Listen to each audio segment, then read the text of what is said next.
हाय friends, twin flame soul connection में आप सबका स्वागत है। What is third party in twin flame journey and how to protect your energy from this third party, ये मैं आज की वीडियो में बताऊंगी फ्रेंड्स। थर्ड पार्टी कोई भी हो सकते हैं फ्रेंड्स। थर्ड पार्टी यूजुअली उन लोगों को या वो इंसान को कहते हैं जो दोनों ट्विन के प्यार के बीच में एक ब्लॉकेज बनकर आता है। वो इंसान दोनों ट्विन्स के लिए एक रोमांटिक रोड ब्लॉक का काम करते हैं फ्रेंड्स, या एक डिस्ट्रैक्शन का काम करते हैं। वो इंसान एक रोमांटिक पार्टनर हो सकता है फ्रेंड्स, एक्स लवर हो सकता है, और कभी कार्मिक कनेक्शंस भी हो सकते हैं।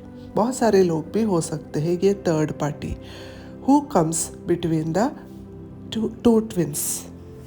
जैसे कि सब लोग जानते हैं फ्रेंड्स कि ट्विन फ्लेम जर्नी में हम कोई भी एज में आ सकते हैं। कभी हम अनमैरिड होते हैं, दोनों भी ट्विन्स अनमैरिड होते हैं। कभी दोनों भी मैरिड होते हैं, कभी एक मैरिड एक अनमैरिड होते हैं। तो कोई भी सिचुएशन में हम अपने ट्विन्स से मिल सकते हैं।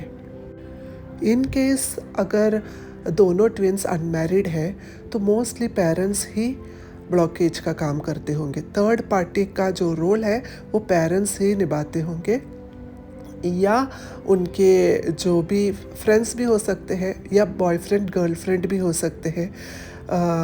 ऐसे कोई भी लोग हो सकते हैं अगर दोनों केस में अनमैरिड है। अगर दोनों भी अनमैरिड है तो इफ़ बोथ आर मैरिड तो मोस्टली जो ट्विन फ्लेम्स है उनके हस्बैंड या वाइफ या फिर कभी कभी बच्चे भी हो सकते हैं थर्ड पार्टी का रोल निभाने वाला। ट्विन फ्लेम्स का जो प्यार है ना वो इतना पवित्र है, इतना ट्रू है ना, कि ये जो प्यार इतना सच्चा है ना कि ये लोगों से चुप नहीं पाता फ्रेंड्स। क्योंकि उनका जो सोल इतना प्योर है ना कि ये प्यार चुपता नहीं है, लोगों को समझ ही जाता है। ये इतना प्योर होता है। सच्चा प्यार जो है ना फ्रेंड्स वो छुपाए नहीं छुपती, वो दिखता ही है। ये जो थर्ड पार्टी है ना, ये सब लोग जो कोई भी है वो जानते हैं। इन दोनों के बीच का जो कनेक्शन है ना वो पहचानते हैं फ्रेंड्स। ये हमें मतलब कॉन्शियसली वो शायद नहीं जानते होंगे, वो शायद नहीं बोलेंगे, क्योंकि ये लोग कोई गलत काम नहीं करते ना ट्विन फ्लेम्स। तो वो लोग बोल नहीं सकते, वो लोग कुछ कर नहीं सकते। लेकिन ये जो थर्ड पार्टी है ना ये अंदर से बहुत डरते हैं। इन्हें बहुत डर रहता है, वो कोई भी रहने दो, स्पेशली वाइफ, जो ट्विन फ्लेम्स के वाइफ या हस्बैंड रहने दो, वो सबकॉन्शियसली जानता है कि इन दोनों के बीच में कुछ तो कनेक्शन है। ये वो जानता ही है फ्रेंड्स। अक्सर जो सेपरेशन है फ्रेंड्स ट्विन फ्लेम्स का वो इन थर्ड पार्टी के वजह से ही होता है, क्योंकि वो कुछ ना कुछ ऐसे गेम प्ले करते हैं डीएम के लाइफ में। स्पेशली ऐसे गेम प्ले करते हैं, ऐसे कुछ तो ब्लैक मैजिक कुछ तो ऐसे है जो कि मैं नहीं जानती हूँ फ्रेंड्स। ये सब ये लोग करते हैं। स्पेशली अगर डीएम के अगर माँ है, अगर सिस्टर है वो, या फिर अगर मैरिड है तो वाइफ हो सकते हैं, या अनमैरिड है तो गर्लफ्रेंड भी हो सकते हैं, कोई भी हो सकते हैं। ये ब्लैक मैजिक का जो तरीका है ये मुझे नहीं पता ये इसमें क्या करते हैं, मैंने कभी सुना देखा नहीं है। लेकिन ऐसा कुछ है जो ट्विन फ्लेम्स जहाँ पर भी ट्विन फ्लेम्स है ना, यहाँ पर ये सब होता ही है फ्रेंड्स। तो ये थोड़ी बहुत मैं अपने डीएम के कहानी से जाना है, जो मैंने आपको बताया है। ये जो थर्ड पार्टी है ना, अगर मैं वाइफ की बात कहूँ, डीएम के वाइफ की बात कहूँ, तो वो कैसी होती है। पहले जो डीएम को बहुत डोमिनेट करके रखा हुआ होता है वो अब अचानक से डीएफ के आने के बाद वो पूरा बदल जाने लगती है। वो एकदम इमोशनली डीएम को हाथ में लेती है, डीएम से प्यार भरी बातें करती है, हमेशा बहुत इमोशनली उससे कनेक्टेड रहने की कोशिश करती है, जिसके वजह से डीएम वहाँ फंस जाते हैं। वो वहाँ फंसा हुआ महसूस करते हैं। वो निकलना चाहूँ तो भी निकल नहीं पाएंगे, क्योंकि है तो एक्चुअली उसके वाइफ, तो वो क्या कर सकते हैं। और वो ऐसे होती है ना कि वो पूरा बदल जाते हैं फ्रेंड्स।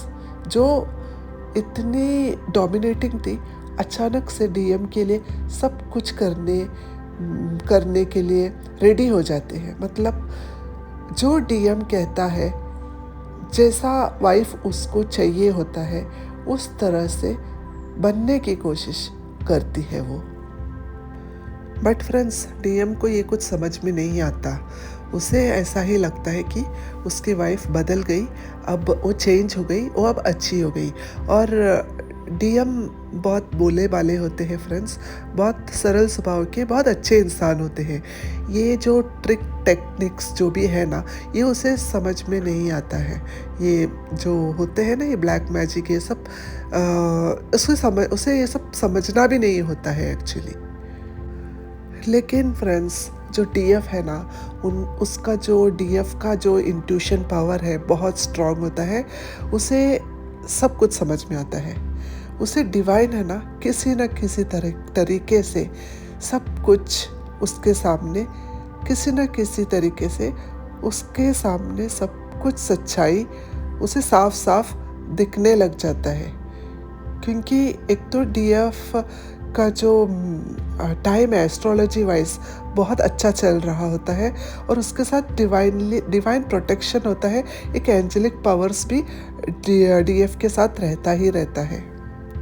अब डीएफ को समझ में आता है फ्रेंड्स कि डीएम के अंदर बहुत सारा इश्यूज जाग गए हैं, जैसे कि फियर, गिल्ट, शेम, ग्रीफ, ये सब डीएम के अंदर आ गए हैं। ये सब इंट्यूशन थ्रू डीएफ को सब कुछ समझ में आता है। तो अब उसे क्या करना है, ये उसे गाइडेंस थ्रू मिलने लग जाता है। और उसे ये भी समझ में आता है कि डीएम क्यों उसे अवॉइड कर रहा है, क्यों उसके साथ पहले जैसा क्यों बिहेव नहीं कर रहा है। अब उसे सब कुछ समझ में आने लगती है। तब वो क्या करते हैं कि अपने ऊपर काम करने लग जाती है, क्योंकि डीएम तो उसके हाफ सोल है। तो जब वो काम करेगी तो अपने आप डीएम का जो ब्लॉकेज है वो भी रिलीज होएगा, ये उसे पता चल जाता है। तो जो भी ब्लॉकेज डीएम के अंदर रहता है, वो सब डीएफ रिलीज करने की कोशिश करती है। जैसे कि उसे पहले जो जलन होता था थर्ड पार्टी से, उसे पहले जो डर होता था थर्ड पार्टी से, उसे जिस प्रकार का भी गिल्ट होता था, शेम होता था थर्ड पार्टी थ्रू, वो सब एक एक करके रिलीज करती है डीएफ। तो इसके बहुत सारे प्रोसेस होते हैं, इनर वर्क होता है जो कि डीएफ अपने लाइफ में करने शुरू हो जाती है। अब डिवाइन फेमिनाइन जब सब कुछ सीख जाती है, सब कुछ ट्विन फ्लेम जर्नी के बारे में समझती है, तब वो 3D पार्टी को एक टूल की तरह लेने लगती है। कोई भी रहने दो, ऐसा नहीं कि डीएम की वाइफ अपने जो पार्टनर होता है, उसका जो पार्टनर खुद का होता है, उसको भी, या कोई भी इंसान जो भी उसको दर्द देता है, दुख देता है, किसी भी प्रकार का जो इमोशनली उसको हर्ट करता है, उसको वो एक टूल की तरह लेता है और उसको हील करने का वर्क वो करने लगती है। तो फ्रेंड्स, ये जो थर्ड पार्टी है, ये हमारे ब्लॉकेज को दिखाता है, हमारे ब्लॉकेज को पहचानने में हमें मदद करता है। मतलब जो पर्पस है थर्ड पार्टी का इधर देखा जाए तो it's for the twins personal growth, indirectly teachers the twins about self love, कैसे पेशेंस रखना है एंड कैसे को डिपेंडेंसी को रिलीज करना है। तो ये थर्ड पार्टी को अब इट्स ईजी टू, हम ऐसे ही रिलीज कर सकते हैं थर्ड पार्टी को, जब हम ये सब पहचान ले, इनके जो पर्पस है ये एक्चुअली में पहचान ले। तो मतलब third party comes in the twins life to teach them a big lesson.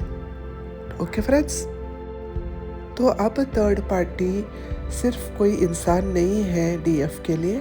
अब थर्ड पार्टी यानी कि fear, guilt, shame, desire, anger, pride, grief, apathy, ये सब थर्ड पार्टी है जो कि एक ब्लॉकेज का काम करता है और इसे हमें हमारे अंदर से रिलीज करना है, जो कि हमें लो वाइब्रेशन में रखता है और हमें इस लो वाइब्रेशन से खुद को रिलीज करके हाई वाइब्रेशन तक पहुंचना है, जिससे कि हमारे डीएम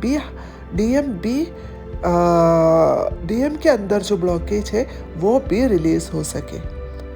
ओके फ्रेंड्स, तो फ्रेंड्स ये जो नेगेटिव एनर्जीज है, नेगेटिव जो कि ब्लैक मैजिक है, ये सब जो कोई भी हम हमारे साथ करता है ना, तो हम रिलीज़ कैसे करते हैं इन्हें?